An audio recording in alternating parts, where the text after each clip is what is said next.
Let us review. We saw the curve, right-click, select the circle. We also went to extrude.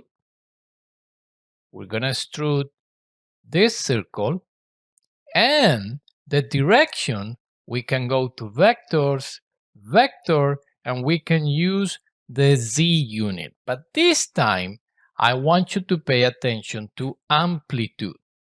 Amplitude is asking me for a vector.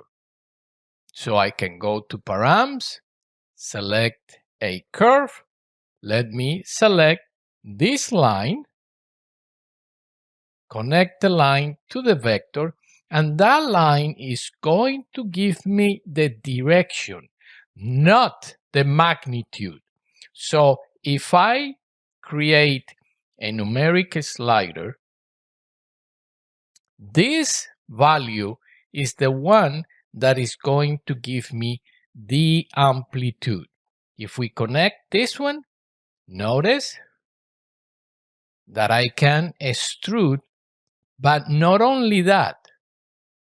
Let me minimize my grasshopper, and notice that if I select this line and I move the endpoint, now the direction of the vector change, and I can change the amplitude as well.